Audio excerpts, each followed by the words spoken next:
Hey everybody, it's me, Mr. D, Mr. D's Classroom. Today I want to talk to you guys about word magic. And I think I mentioned that in a couple of videos before, but this is one of those subjects that is designed to trap you unknowingly. This word magic is it's just crazy the way they take words and they twist them around and they give them different meanings. And if you don't understand what their meaning is to these words, you're going to find yourself in a lot of trouble. But anyway, I'll just get right to it because I don't want to make it a long video. I get that way sometimes. But anyway, like the word pay. Uh, the word pay. If you were brought into a court, let's just say that, and you owed somebody money, say you owed a corporation money or whatever, and they brought you into court, and the judge asked you, so and so, Mr. Sanders, do you owe them the money? I said, Your Honor, I paid them that money last week. They didn't respond after I sent the money. But I did, I paid them. And the judge may look at you because the word pay means to use money of exchange. In other words, there's money of exchange and money of account. Money of account is fiat currency, and you can't pay anything with fiat currency. All you can do is offset a debt. So if you were under the penalty of perjury, because they have you swear in if you're going to talk, and you say, Your Honor, I paid that, you just lied under oath because you had to use gold and silver to pay anything. And that's just, one of their little word tricks. Another one would be like, and everybody's heard this one, understand, the word understand. In other words, they say, do you understand the charges that are brought before you? And, you're thinking, well, do I comprehend what he's saying? That's what you're going to think. But that's not what they're asking you. They're saying, do you stand under my authority? And if you say, yes, I understand, but they're not going to give you that definition. They're going to say, so do you understand these charges brought before you? And if you say, I understand, yes, I understand those, then you've just given them permission to do whatever you want to do with you. Because understanding means I stand under your authority. And that's, and they use that all the time. So the best thing to say is, if you want to, don't say you understand anything until you truly want to understand. And if you want to go into their authority, then fine. But always say, no, I don't understand. Another word is must. Like they'll say, you must respond to this, or you must do this, you must do that. There are times you should, I would always respond, but the word must in legalese means may, so you may respond to this. I'm just going to go through a couple of these words and let's let you know, like the word motor vehicle. A motor vehicle is something that you drive, which is a commercial event. So if you're driving a motor vehicle, that means you have contracted with the United States government to move some type of product or services from one location to another. And that's why if you get pulled over by a police officer, they ask you for your driver's license. And if you drive, that's a commercial event and you've agreed to all the rules, regulations, and codes to go along with it. Now, there is a way, you don't have to stand under this, but you've got to do the research for yourself. And you basically have to, I'll tell you what, I'll get to that later on when we get down to kissing can send you to jail. So there's the word, like I said, there's the word motor vehicle. Then there's the word automobile. Automobile is just the opposite. Automobile is to travel. And when you're traveling, you're just going from one place to another. So they'll take the word drive, they make it commercial. And you have travel, which is a private, which is, I would say it's on the sovereign side. You have words like weed, grass, marijuana. When I was growing up, weed, and weed is not a commercial term, not unless they recently commercialized it, but they own the term marijuana. So if you get caught, smoking marijuana, or you have it on you, there are laws, rules, regulations, and codes that actually monitor the possession of marijuana that you will fall under. If you agree, and they say, well, are you just smoking marijuana? You say, nah, man, I'm was some grass. I was smoking grass.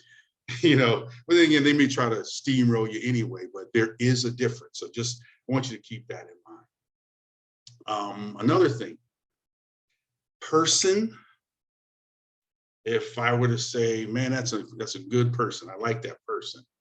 What you're saying is that a person is also a resident.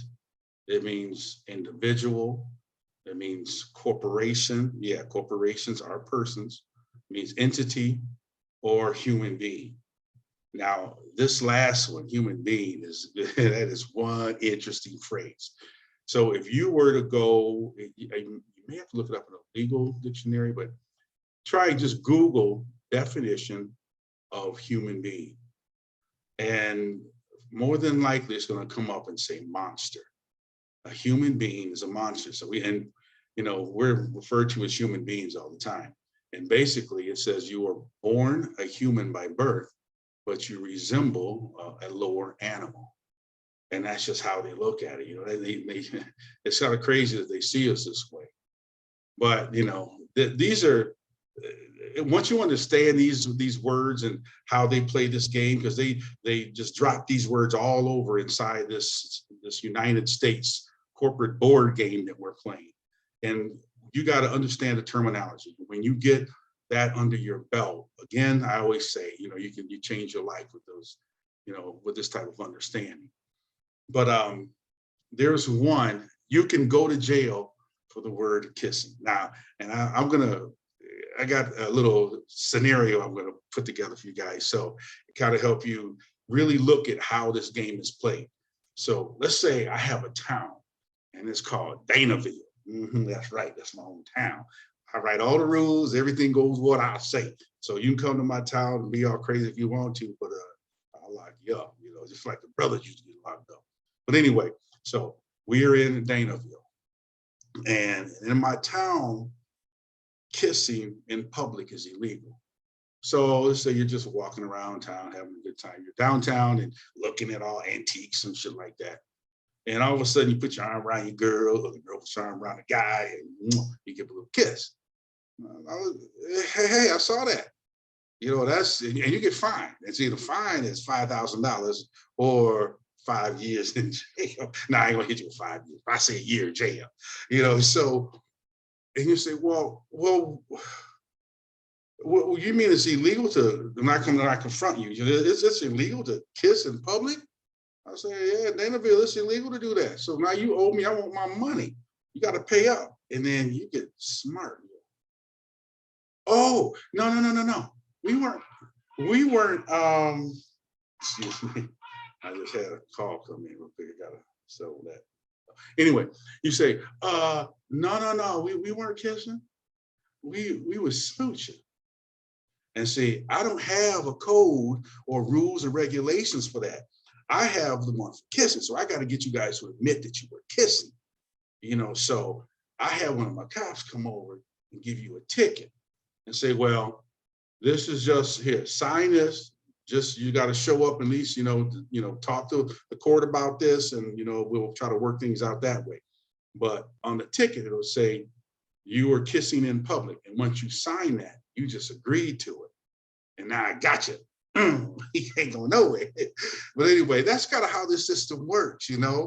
They take these words, they give them different meanings. They flip everything upside down.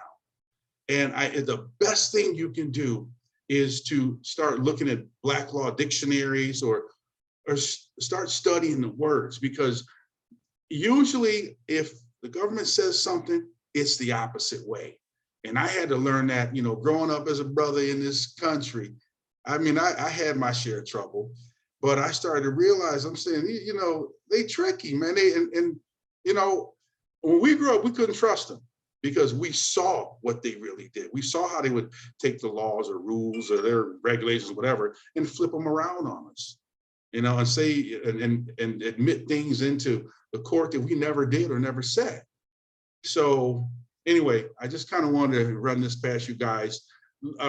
Pay attention to the word magic, understand the true meaning of these words. Try to get a book on legalese. And this is what lawyers, when they go to school, they learn legalese. They learn procedure. I don't think they really learn law. but they learn a hell of a lot of procedure, and that's basically all these courts are. They're procedural courts. And you either have your stuff together when you go in and you come out okay. If not, they'll eat you up. So anyway, Mr. D with Mr. D's Classroom, happiness is a choice, so choose to be happy, and you are whatever comes after I am. Anyway, I will talk to you guys soon. Have a wonderful day. Ciao.